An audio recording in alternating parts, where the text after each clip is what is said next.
morning. Welcome to Law Experts MBA India. My sincere apologies for delay. Actually நான் இன்னைக்கு சீக்கிரம் வந்துட்டேன். ஆனா என்ன மீட் பண்றதுக்கு ஒரு பாஸ் ஸ்டூடெண்ட் ஜட்ஜ் கிளியர் பண்ணவங்க ஒருத்தவங்க வந்திருந்தாங்க. அதனால அவங்க கிட்ட பேசினதுனால கொஞ்சம் டைம் ஆயிடுச்சு.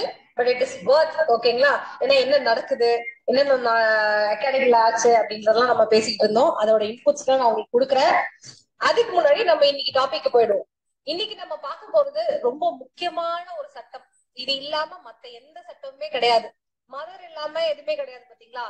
அந்த மாதிரி ஒரு லா கான்ஸ்டிடியூஷன். கான்ஸ்டிடியூஷனுக்கு தமிழ்ல என்ன சொல்லுவோம்? இந்திய அரசியல் அமைப்பு சட்டம் அப்படின்னு சொல்லுவோம். ஓகேங்களா? இதோட இம்பார்ட்டன்ஸ் பாத்தீங்கன்னா உங்களுக்கு பிரிலிம்ஸ்ல கண்டிப்பா 10 கொஸ்டின் கேட்டுருவாங்க. சோ ஈஸியா ஸ்கோர் பண்ணக்கூடிய ஒரு ஏரியா இது. ஏபிபியா இருக்கட்டும், இதே மாதிரி சிஜேவா இருக்கட்டும், ரெண்டுத்துக்குமே ஈஸியா ஸ்கோர் பண்ணக்கூடிய ஒரு ஏரியா. ஓகேங்களா? பிரிலிம்ஸ பொறுத்த வரைக்கும்.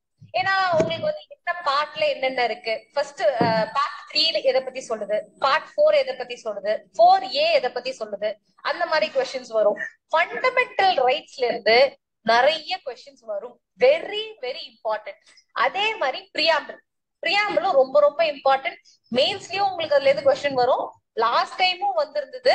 ஆனா எப்படி கேட்பாங்கன்னா கொஞ்சம் இன்டெப்தா கேட்டுருவாங்க. ஓகேங்களா? ஆர்டினன்ஸை வச்சு பிரியாம்பிள அமெண்ட் பண்ண முடியுமா அப்படின்னு கொஸ்டின் கேட்டிருந்தாங்க.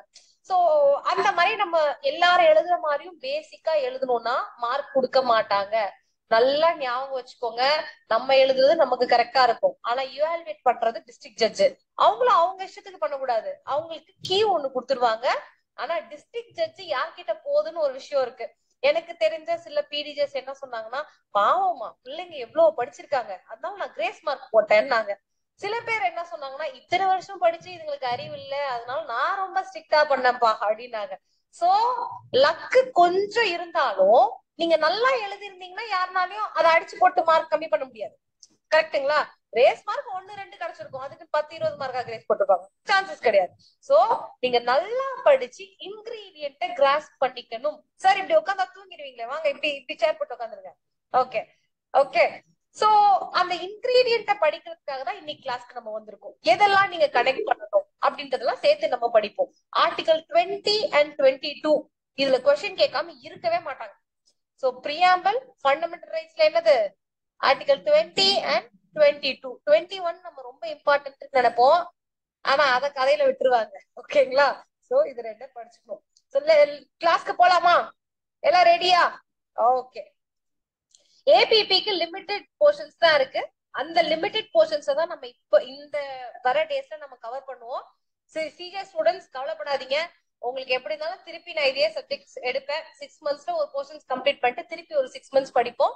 என்னன்னா இந்த மந்த் எண்ட்ல 14th அப்புறம் ஒரு 10 நாள்ல ஜட்ஜ்மெண்ட் ரைட்டிங் ரேலி நடக்கும். நமக்கு அந்த 10 நாளும் ஜட்ஜ்மெண்ட் ரைட்டிங் மட்டும் தான் பண்ண போறோம். அதுக்குதான் முன்னாடியே கிரிமினல் லாஸ் நான் முடிச்சேன். ரீசனே அதுக்காக தான். ஏன்னா சிபிசி நான் முடிச்சா கூட ஜட்ஜ்மெண்ட் ரைட்டிங் அதுக்கு ஒத்து வராது. நம்ம வந்து ஸ்பெசிபிக் ரிலீஃப் ஆக்ட் அதெல்லாம் தான் படிக்கணும். சோ கிரிமினல் ஜட்ஜ்மெண்ட் ரைட்டிங் ரேலின்னு ஒரு 10 நாள்ல எல்லா டைப் ஆஃப் கிரிமினல் ஜட்ஜ்மெண்ட் ரைட்டிங்கும் நீங்க எழுத கத்துக்குவீங்க. ஓகேங்களா? இப்ப நியூ ஸ்டூடெண்டா தான் கவலைப்படாதீங்க. இந்த 10 நாள் கழிச்சு திருப்பி உங்களுக்கு நான் கிரிமினல் லா எடுப்பேன். ஓகேயா? அதுக்குன்னு சார் நீங்க 3வது கிரிமினல் லா பாக்குறீங்க, உங்களுக்கு அட்மிஷன் ஓவர், நான் அப்படி சொன்னாதான் நீங்க படிப்பீங்க போல. Okay, we will go to constitution. So constitutionல first நம்ம எடுக்கணும்னா preamble. ஓகேங்களா? preambleனா என்னது உங்களை பொறுத்த வரைக்கும்? முகவுரை. வாய்ஸ் ரொம்ப லோவா கேக்குது மேம். வாய்ஸ் ரொம்ப லோவா கேக்குதுங்களா? இப்ப கேக்குதுங்களா பாருங்க. Yes ma'am. இப்ப கேக்குதுங்களா? ஓகேயா? ஓகே. சரி, பிரியாம்பிள்னா என்னது? நீங்க ஆன்லைன் ஸ்டூடண்ட் சொல்லுங்க. Guideline to constitution. என்னங்க Subashree? Guideline to constitution. Guidelines for constitution அப்படிலாம் சொல்றோம். ஆனா பிரியாம்பிள்ன்றது ஒரு டார்ச் லைட் அப்படின்னு சொன்னது பீர்பாரி கேஸ்ல. சோ பிரியாம்பிள்னு டார்ச் லைட்ல எந்த கேஸ்ல சொல்லியிருக்காங்கன்னு கேட்பாங்க. ஓகேங்களா? சோ பிரியாம்பிள் அப்படின்னு எடுத்துக்கிட்டாலே 2 கேஸ்ல ரொம்ப இம்பார்ட்டன்ட். ஒரு அமெண்ட்மெண்ட் ரொம்ப ரொம்ப இம்பார்ட்டன்ட். சோ ஃபர்ஸ்ட் கேஸ்ல வந்து பீர்பாரி கேஸ்.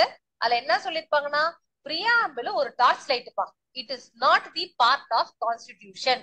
சோ கான்ஸ்டிடியூஷனுக்குள்ள ஏதாவது ஒரு டவுட் இருந்தா அந்த டைம்ல மட்டும் இந்த டார்ச் லைட்டை அடிச்சு நாங்க என்ன வேலை போகணுன்றத பாத்துப்போம். That was the idea given in Berubari case. ஓகேங்களா? சோ மெயின் ஆப்ஜெக்டிவ் கொடுத்திருக்கிறது பிரியாம்பிள். அது ஒரு ஜெனரல் பர்பஸ சொல்லுது. இதுல பாத்தீங்கன்னா நிறைய விஷயம் சொல்லி இருந்திருப்பாங்க. அதெல்லாம் என்ன விஷயம்னு நீங்க நோட் பண்ணி பாத்தீங்கன்னா, முகமதியன் ரூல் இருந்ததா ஃபர்ஸ்ட்? முஸ்லிம்ஸ் ரூல் பண்ணிட்டு இருந்தாங்களா? அதுக்கப்புறம் பிரிட்டிஷ் வந்தாங்களா? சுமார் எத்தனை வருஷம் இந்தியா வந்து அயல் நாட்டுக்காரவங்க ரூல் பண்ணிட்டு இருந்தாங்க? 500 200 400 years பிரிட்டிஷ் மட்டுமே எவ்வளோ?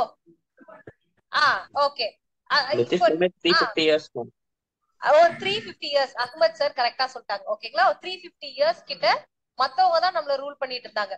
அவங்க டைம்ல நமக்கு கிடைக்காத விஷயங்களை தான் இதுல போட்டு இருந்திருப்பாங்க பிரியாம்பிள். நல்லா பாத்தீங்கன்னா ஃபர்ஸ்ட் நம்ம கிட்ட இல்லாதது என்னன்னா சாவரனிட்டி.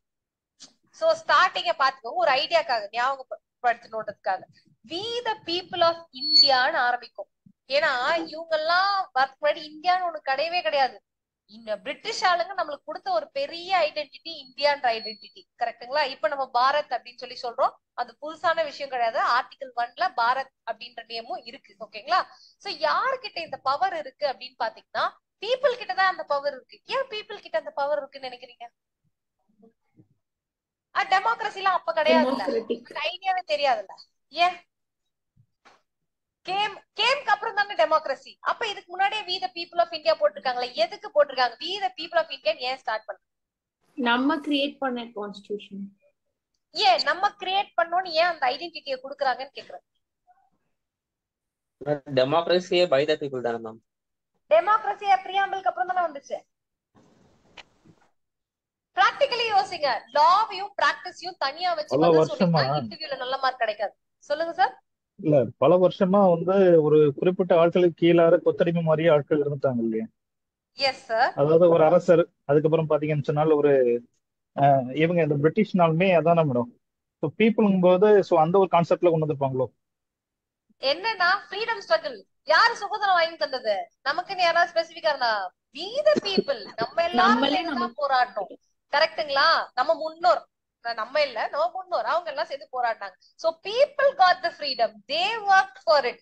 கரெக்டுங்களா? அதனாலதான் we the people of India நமக்கு ஸ்டார்ட் ஆகும். நம்மள மாதிரியே தான் ஆஸ்திரேலியா. ஆனா ஆஸ்திரேலியாவுக்கும் அப்படியேதான் விடுதலை கிடைச்சது. அவங்களுக்கு வி த பீப்புள் இருக்காது. ஏன் இருக்காதுன்னு பாத்தீங்கன்னா அவங்க இன்னும் பிரிட்டிஷ் கிட்ட இருந்து டொமினியன்ல வாங்கியிருக்காங்க அவங்க. சோ அவங்க வி த பீப்புள் வச்சிருக்க மாட்டாங்க. That is the reason for we the people. ஓகேங்களா? சோ இவங்க என்ன கன்ஸ்டிடியூட் பண்றாங்க, இந்த பீப்புள் எல்லாம் சேர்ந்து என்ன கிரியேட் பண்றாங்கன்னு பாத்தீங்கன்னா சாவரன். ஃபர்ஸ்ட் இல்லாத விஷயம், யாரும் எங்களை இன்ஃபுளுன்ஸ் பண்ண முடியாது. சாவரனிட்டினா ரெண்டு கீவேர்ட் தான். என்னது சொல்லுங்க? Free from external aggression and internal supremacy. என் வீட்டுல என்ன பண்ணுவேன் நான் தான் முடிவு பண்ணுவேன். அதே மாதிரி வெளியே இருக்கிறதுலாம் எப்படி நான் டீல் பண்ணுவேன் நான் மட்டும் தான் முடிவு பண்ணுவேன், நீ வந்து சொல்லக்கூடாது. சோ இதுல ரெண்டு வார்த்தை, இது இல்லைன்னா உங்களோட ஆன்சருக்கு மார்க் போட மாட்டாங்க. ஓகேங்களா? இது ரெண்டும் நோட் பண்ணிக்கோங்க. அடுத்தது சோசியலிஸ்ட், செக்யூலர், டெமோக்ராட்டிக், ரிப்பப்ளிக் அப்படின்னு சொல்லி போட்டிருப்பாங்க. இது எப்படி லைனா வருதுன்றது முதற்கொண்டு நீங்க படிச்சு வச்சுக்கணும். ஏன்னா இதை ஷஃபிள் பண்ணி எம்சிக்யூ கேட்பாங்க. ஓகேங்களா? என்னது? Sovereign, socialist, secular, democratic, republic. இப்ப இதுக்கெல்லாம் மீனிங் நம்ம லேட்டர் பார்ப்போம். இத கான்ஸ்டிடியூட் பண்றாங்க, ஒண்ணு கிரியேட் பண்றாங்க. நம்ம யாருக்கு இந்த சாவரனிட்டி, சோசியல், செக்யூலர்ல யாருக்கு நம்ம கொடுக்குறோம்? இந்தியாவுக்கு ஒரு கவர்மெண்ட் கொடுக்குறோம். அந்த கவர்மெண்ட் இன் ரிட்டர்ன் நமக்கு என்ன கொடுக்குது? சோ லைஃப்ல பாத்துக்கோங்க, ஒண்ணு கொடுத்தாதான் ஒண்ணு கிடைக்கும். எல்லாமே குவிட் ப்ரோக்கோ தான்.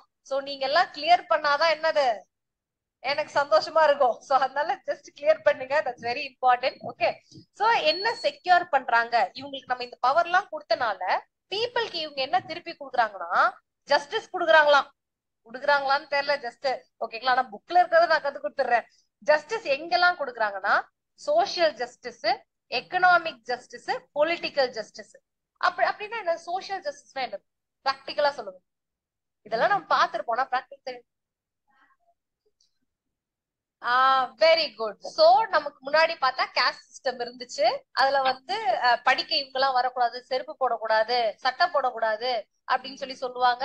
அவங்க எல்லாரையும் ஈக்குவலா ட்ரீட் பண்றது ஒரு டைப் ஆஃப் சோசியல் ஜஸ்டிஸ். ஓகேங்களா? எக்கனாமிக் ஜஸ்டிஸ் விமனுக்கு டிஸ்ட்ரிபியூஷன் ஒரு ஆஃப் பே வெல்த் அந்த மாதிரி. இருக்குது, சித்தாளுக்கு ஒரு பே. விமன் சித்தாளா இருந்தா ஒண்ணு, அதே மாதிரி ஆம்பளைங்கள சித்தாளா இருந்தா வேற காசு கொடுப்பாங்க, தெரியும்ல? இப்ப இருக்கான்னு எனக்கு தெரியல. ஆனா அந்த மாதிரி அந்த பேரிட்டி பே எல்லாம் இருக்க கூடாது சொன்னாங்க பாத்தீங்களா? அது economic justice. Political justice representation for all. Representation for all, voting, எல்லாருக்குமே ஓட்டிங் இருக்கு பாத்தீங்களா? Universal adult suffrage. சோ இதெல்லாம் பொலிட்டிக்கல் ஜஸ்டிஸ். இத பத்தி எழுத சொன்னாங்கன்னா ஒரு கான்செப்ட், அதுக்கான ஏதாவது ஒரு எக்ஸாம்பிள் இந்த மாதிரி எழுதினாதான் மார்க் கிடைக்கும். ஓகே, நெக்ஸ்ட் பாத்தீங்கன்னா லிபர்ட்டி. லிபர்ட்டிங்கிறது நம்ம பேசுறதுல மட்டும் இல்ல, பேசுறதுதான் எக்ஸ்பிரஷன்ல வரும். ஓகேங்களா, பேசுறது மட்டும் இல்ல, தாட், நினைக்கிறதுலயும் கூட தாட், எக்ஸ்பிரஷன், ஃபெய்த், வர்ஷிப், பிலீஃப்னு இருக்கும். இது எம்சிக்யூவா கேட்டிருக்காங்க, வேற ஜுடிஷியரியில கேட்டிருக்காங்க. என்ன லிபர்ட்டி அப்படின்னு சொல்லி ஆப்ஷன்ல கேட்டிருப்பாங்க. ஓகேங்களா, தாட்ங்கிறது நீங்க நினைக்கிறது. இந்த லிபர்ட்டிக்கு சப்போர்ட் பண்ற ஆர்டிகல்ஸ் ஏதாவது சொல்லுங்க. 20 freedom of speech and expression. Expression வந்து உங்களுக்கு 19 இருக்கு, 19 plus 1 plus 8 இருக்கு. ஓகே, வேற 21ல இருக்கா? 21 விட டைரக்டா இன்னும் சொல்லுங்க. 25 ரிலிஜியன். ரிலிஜியஸ் ஃப்ரீடம் வருமா? சோ இது கூட நீங்க இதெல்லாம் லிங்க் பண்ணும். இதுக்கு எக்ஸாம்பிள் கொடுத்தா அவ்வளவு ஸ்கோர் பண்ண முடியாது, ஏன்னா இதுக்கு எக்ஸாம்பிள் ரொம்ப லேமேன் எக்ஸாம்பிள்ஸா இருக்கும். யார் வேணாலும் எதை வேணாலும் கொடுக்கலாம், அது ஒரு எக்ஸாம்பிளா நம்ம கொடுக்க முடியுமா? அதுக்கு பதில் இந்த ஆர்டிக்கல இந்த ஃப்ரீடம் கொடுத்துருக்காங்க, இதெல்லாம் இப்படி அச்சீவ் பண்ணிருக்காங்க, அப்படி எழுதும். ஓகேங்களா, நெக்ஸ்ட் பாத்தீங்கன்னா ஈக்குவாலிட்டி. இன்னொரு டைம் இந்த ஆர்டிகல் சொல்லுங்க. அந்த லிபர்ட்டி ரிலேட் பண்ற ஆர்டிகல் எதுன்னு சொல்லுங்க. நீங்க தான் எனக்கு சொல்லணும். அது क्वेश्चन ரொம்ப சிம்பிள். சொல்லுங்க சொல்லுங்க ஸ்ரீனிஷா. 21 25 வர்ஷிப், பிலீஃப் இதெல்லாம் எங்க வரும் பாருங்க, பார்த்து சொல்லுங்க. எவ்வளவு பெரிய ஆள் நீங்க, நீங்க டப்புன்னு எனக்கு சொல்ல வேண்டாம், சரிங்களா? ஓகே, அப்படியே யோசிச்சுட்டே இருங்க, நீங்க தான் சொல்ல போறீங்க, லாஸ்ட்ல சொல்லுவீங்க பாருங்க. Okay, equality in status and opportunity அப்படிங்கறது எங்க ரெண்டு ஆர்டிகல்ல கொடுத்திருப்பாங்க, 14, 15, 16. இது மூணுத்தையும் நீங்க ரிலேட் பண்ணி எழுதலாம். ஓகேங்களா, அடுத்தது வந்து ஃப்ரெட்டர்னிட்டி. ஃப்ரெட்டர்னிட்டின்ற வார்த்தை வந்து ஒரு ரெவல்யூஷன்ல இருந்து வந்த வார்த்தை. ஏன்னா இந்த மாதிரி क्वेश्चंस கேக்குறாங்க, அதுக்கு தான் கொண்டு வரேன். எந்த ரெவல்யூஷன், எந்த நாட்டு revolution? Very good, French revolution. Fraternity அப்படின்றது பிரதர்ஹுட் அப்படின்னு சொல்லி சொல்லுவாங்க. சோ இது பிரெஞ்சு ரெவல்யூஷன்ல இருந்து வந்த வார்த்தை. ஒரு டிக்னிட்டி ஆஃப் இண்டிவிஜுவலை காப்பாத்துறதுக்காக இது இருக்காம். சோ எல்லாருமே சிஸ்டர்ஸ் அண்ட் பிரதர்ஸ் தானே நம்ம இந்தியால, அப்ப யாரதான் கல்யாணம் பண்ணிக்கிறது? அந்த டவுட் வந்துருது, கரெக்டுங்களா? சும்மா சொல்ல வர. சோ டிக்னிட்டி ஆஃப் இண்டிவிஜுவலை காப்பாத்துறதுக்காக நம்ம பிரதர்ஹுட் பிராக்டிஸ் பண்றோம், அதுக்கான பேரு ஃப்ரெட்டர்னிட்டி. அது வந்து பிரெஞ்சு ரெவல்யூஷன்ல இருந்து வந்து. சோ பிரியாம்பல பத்தி உங்களுக்கு எழுத சொன்னா எப்படி நீங்க கனெக்ட் பண்ணணும்னு ஒரு ஐடியா கிடைச்சதா? அதுக்கு தான் நான் சொல்லிட்டு இருக்கேன். சோ என்டையர் பிரியாம்பிள் என்னன்னு பாத்தீங்கன்னா it's a promise, set of reciprocal promises. அப்பனா இது என்னது? ஒரு கான்ட்ராக்ட். எஸ், ஆனா இது கான்ட்ராக்ட் வேணான்னு நான் பிரேக் பண்ணிட்டு போக முடியுமானா போகவே முடியாது. It is not like that. ஆனா யூஎஸ்ல it is like that. So that's why we say we are a federal state with a strong center. Strong centre இருக்கிறதுனால ஃபெடரேஷன்ல இருந்து நம்ம இழுத்துட்டு போக முடியாது. குவாசி ஃபெடரல்னு நீங்க வேர்ட்ஸ் யூஸ் பண்ணுவீங்க, எல்லாருமே அதை யூஸ் பண்றாங்க, தப்பு கிடையாது. ஆனா இன் ரியாலிட்டி நம்மளது குவாசி ஃபெடரல் கிடையாது, federal with strong centre. Okay, இது நீங்க தெரிஞ்சுக்கணும். இதெல்லாம் क्वेश्चन பாயிண்ட் ஆஃப் வியூல. ஓகேங்களா, இப்ப பீருபாரி கேஸ், இன்றி பீருபாரி கேஸ பத்தி எழுதுங்கன்னே கேட்பாங்க. ஓகேங்களா, இன்றி பீருபாரிங்கிறது ஒரு அட்வைசரி ஜூரிஸ்டிக்ஷன்ல கொடுக்கப்பட்ட ஒரு கேஸ், அதனாலதான் அது இன்றி. பீருபாரின்றது ஒரு டெரிட்டரி. ஓகேங்களா, இதோட ஃபேக்ட்ஸ் நான் ஆல்ரெடி சொல்லியிருப்பேன், ஆனா இப்போதைக்கு தேவையில்லை. ஜஸ்ட் நமக்கு ஏன் நான் இப்போதைக்கு தேவையில்லைன்னு சொல்றேன்னா உங்களுக்கு क्वेश्चन பாயிண்ட் ஆஃப் வியூல தேவையில்லை.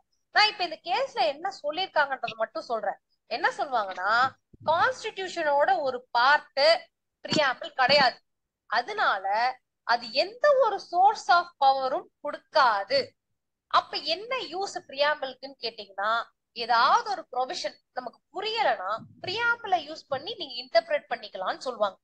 அவ்வளவுதான் பிரியாம்பிளோட யூஸ்.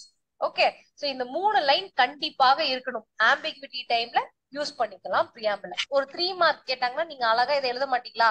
இதை சேஞ்ச் பண்ணிருக்காங்க கேசவானந்த பாரதி கேஸ்ல, இத ஒரு 4 லைன் எழுதுவீங்க. கரெக்டுங்களா? எஸ். சோ நான் சொன்னேன் இல்லையா, இதை சேஞ்ச் பண்ணிட்டாங்க. எங்க சேஞ்ச் பண்ணிட்டாங்க? ஓவர் ரூல் பண்ணிட்டாங்க. கேசவானந்த பாரதி கேஸ்ல ஓவர் ரூல் பண்ணிட்டாங்க. யார் இந்த கேசவானந்த பாரதி தெரியுமா? ஒரு அழகான தாத்தா இப்படி போட்டுட்டு வெள்ளையா ரவுண்டா உட்கார்ந்துருப்பாரு. ஓகேங்களா? அவர் நிறைய லேண்ட் ஓன் பண்ணி இருந்திருப்பாரு. தட் இஸ் ரிலிஜியஸ் எஸ்டாப்ளிஷ்மெண்டா இருக்கும். அதை என்ன பண்ணுவாங்க நம்ம கவர்மெண்ட்? லேண்ட் பிரிச்சு கொடுத்துருவாங்க. லேண்ட் கிராபிங் எல்லாம் போடல சார், அது அவரோட லேண்ட் தான். ஓகேங்களா? லேண்ட் ரிஃபார்ம்ஸ்ல என்னச்சு லேண்ட் ரிஃபார்ம்ஸ்ல தான் லேண்ட் அக்விசிஷன் அந்த டைம்ல இல்ல, லேண்ட் ரிஃபார்ம்ஸ் சொல்லுவாங்க. அப்ப ராயத் வாரி அபாலிஷன் சிஸ்டம் அந்த மாதிரி ஆக்ட்ஸ் எல்லாம் வந்துச்சு பாத்தீங்களா? அதே மாதிரி லேண்ட் ரிஃபார்ம்ஸ் ஆக்ட்ல பிரிச்சு கொடுப்பாங்க. அப்ப இவருக்கு பிரச்சனை வரும். அது நம்ம அப்போ எப்ப இந்த கேசவானந்த பாரதிய டீடைல்டா பாப்போம்னா நம்ம அமெண்ட்மெண்ட்டை பார்க்கும்போது பார்ப்போம். சரிங்களா? இப்போதைக்கு இந்த கேசவானந்த பாரதியில என்ன பண்ணுவாங்கன்னா, preamble is a part of constitution. தனி எல்லாம் கிடையாது. கான்ஸ்டிடியூஷன்ல ஆர்டிகல் 1க்கு என்ன பவரோ அதே பவர் பிரியாம்பிள்க்கும் இருக்கு. நெக்ஸ்ட் ஆர்டிகல் 1க்கும் மேலன்னு சொல்லிட்டாங்க. இட் ஃபார்ம்ஸ் பேசிக் ஸ்ட்ரக்சர் அப்படின்னு சொல்லிட்டாங்க. சோ பேசிக் ஸ்ட்ரக்சர் அப்படின்ற வளையத்துக்குள்ள வந்தா என்ன பண்ண முடியாது பார்லிமெண்ட். இது பேசிக்கான ஆள் சொல்ற பதில். அமெண்ட் பண்ண முடியாதா பேசிக் ஸ்ட்ரக்சரை? இப்ப நான் அப்ப 42nd அமெண்ட்மெண்ட் எப்படி வந்துச்சு? நான் ஆர்டினன்ஸா பண்ணிருக்க மாட்டாங்க அத. ஓகேங்களா? குட், நீங்க சொல்றது குட். நான் அதுக்கு வரேன். அமெண்ட் பண்ணலாம். நீங்க புதுசா ஒரு வார்த்தையை ஆட் பண்ணலாமான்னு கேட்டா ஆட் பண்ணலாம். ஓகேங்களா? இப்ப நான் பேசிக் ஸ்ட்ரக்சர் மாறக்கூடாது. எஸ், இருக்கிற விஷயத்தை டிரோகேட் பண்ணக்கூடாது. நீங்க புதுசா ஆட் பண்ணிக்கலாம். லைக் நம்ம ஃபண்டமெண்டல் ரைட்ஸும் நமக்கு பேசிக் ஸ்ட்ரக்சர் தானே, ஆமாவா இல்லையா? அப்ப ரைட் டு எஜுகேஷன் ஆட் பண்ணிருந்தாங்க. So addition is allowed but derogation is not allowed. அந்த கிளாரிட்டியில நீங்க பதிலும் ஆன்சரும் எழுதணும். ஓகே,